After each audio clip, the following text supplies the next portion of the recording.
வணக்கம். நம்ம இன்னைக்கு கொடிக்கா மரத்துல கொடிக்கா புடுங்க வந்திருக்கோம். கண்டிப்பா உங்களுக்கு பிடிக்கும்னு நினைக்கிறேன். கொடிக்காவ சின்ன வயசுல இருந்து பிடிக்காதவங்க யாருமே இருக்க மாட்டீங்க.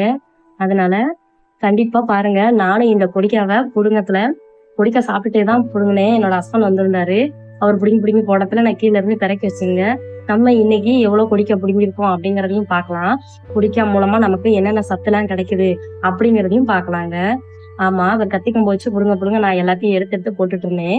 இதுதான் என்னோட வேலை. அப்படியே எல்லாத்தையும் எடுத்துட்டு அப்பப்ப நான் சாப்பிட்டுட்டு எடுத்து எடுத்து போட்டுட்டு இருந்தேன்.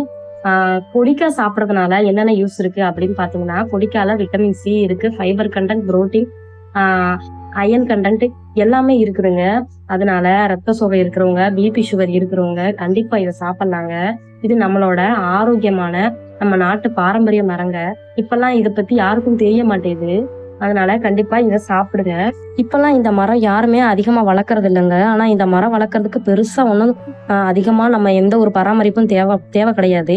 நம்ம ஒரு செடியோ இல்ல விதையவோ ஊண்டி வச்சாலே அதுவே வர ஆரம்பிச்சிரும். நம்ம ஆரம்பத்துல மட்டும் கொஞ்சோண்டு தண்ணி ஊத்தி ஓரளவுக்கு கொஞ்சம் தண்ணி மட்டும் ஊத்துனா போதும். கொஞ்சம் பெருசாக தட்டிக்கும். அதுக்கப்புறம் கூட அது எவ்வளவு வறட்சி வேணாலும் தாங்கி அதுக்கேற்ற மாதிரி வளர்ந்துரும்.